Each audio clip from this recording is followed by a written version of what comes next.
ग्वालियर का फूलबाग स्थित 105 साल पुराना गोपाल मंदिर देश भर में प्रसिद्ध है। सिंधिया राजवंश के द्वारा बनवाए गए इस मंदिर में भगवान राधा कृष्ण की अद्भुत प्रतिमाएं हैं। वैसे तो इस मंदिर में साल भर भक्तों का तांता लगा रहता है, लेकिन जन्माष्टमी पर्व पर भक्तों को साल भर का इंतजार रहता है, क्योंकि जन्माष्टमी के मौके पर गोपाल मंदिर में 24 घंटे का उत्सव मनाया जाता है और इस जन्माष्टमी के दिन भगवान राधा कृष्ण को 100 करोड़ रुपए से ज्यादा कीमत के गहनों से सजाया जाता है, जिसके चलते राधा कृष्ण के इस बेहद सजीले स्वरूप को देखने के लिए बड़ी संख्या में भक्त पहुंचते हैं। इस बार तो भक्तों के बीच दिल्ली से सीधे ग्वालियर पहुंचे केंद्रीय मंत्री ज्योतिरादित्य सिंधिया ने भी गोपाल जी के दर्शन कर पूजा अर्चना की। वो यहाँ जन्माष्टमी के दिन गोपाल जी और राधा रानी को बेशकीमती 100 करोड़ के आभूषणों के श्रृंगार और दर्शन करने पहुंचे थे। केंद्रीय मंत्री ज्योतिरादित्य सिंधिया ने पूजा अर्चना कर ग्वालियर वासियों को जन्माष्टमी की शुभकामनाएं भी दी थी। दरअसल भगवान का श्रृंगार जिन जेवरातों से किया जाता है वो रियासतकालीन हीरे रत्न जड़ित जेवरात हैं। इन अनोखे जेवरों की कीमत लगभग 100 करोड़ रुपए से भी ज्यादा है। इनमें हीरे, मोती, पन्ना जैसे बेशकीमती रत्नों से सुसज्जित भगवान के मुकुट और अन्य आभूषण हैं। ये बेशकीमती गहने साल भर बैंक के लॉकर में रहते हैं, जिन्हें जन्माष्टमी के दिन ही 24 घंटे के लिए कड़ी सुरक्षा व्यवस्था के बीच मंदिर में लाया जाता है। इन जेवरातों को पहनाकर राधा कृष्ण का श्रृंगार किया जाता है और भगवान 24 घंटे तक ये जेवर पहनकर भक्तों को दर्शन देते हैं। इस बार भी नगर निगम के अधिकारियों द्वारा जन्माष्टमी के दिन गहनों से भगवान राधा कृष्ण का श्रृंगार कर उनकी महाआरती की गई। इसमें दो तरह के आभूषण हैं। इसमें एक चांदी के आभूषण हैं और सोने के आभूषण हैं। अलग अलग तरह के हैं। मुकुट है, चूड़ियाँ हैं और आपकी थालियाँ हैं, कटोरी हैं, गिलास हैं।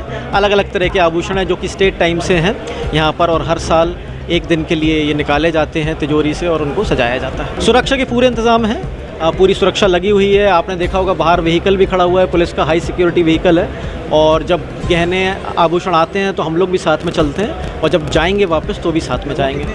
गोपाल मंदिर की स्थापना 1921 में ग्वालियर रियासत के तत्कालीन शासक माधव राव प्रथम ने करवाई थी।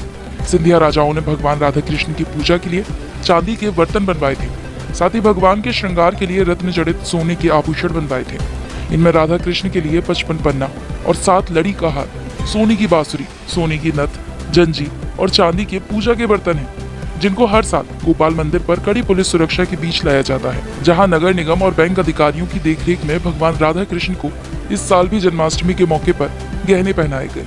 इसके बाद गोपाल मंदिर को भक्तों के दर्शन के लिए खोला गया और मंदिर के चारों ओर कड़ी सुरक्षा व्यवस्था का इंतजाम भी किया गया। एक दिन के लिए निकाले गए इन आभूषणों को वापस बैंक में जमा कराने की जवाबदारी भी नगर निगम की ही रहती है। राधा कृष्ण का इन जेवरातों से श्रृंगार करने के बाद भक्त 24 घंटे तक भगवान के स्वरूप के दर्शन करते हैं। प्रति वर्ष की भांति जन्माष्टमी के अवसर पर, भगवान के जन्म के अवसर पर नगर निगम द्वारा जो प्रत्येक साल तैयारी की जाती है, उसी के तहत आज फिर ग्वालियर नगर निगम के द्वारा भगवान की पूरी तैयारी विधि विधान से पूजा पाठ करके, और प्रत्येक वर्ष जो एक कमेटी बनाई जाती है, वो कमेटी बैंक में जाके भगवान के बेशकीमती आभूषण लेके आई और पूजा पाठ के बाद भगवान का श्रृंगार किया गया।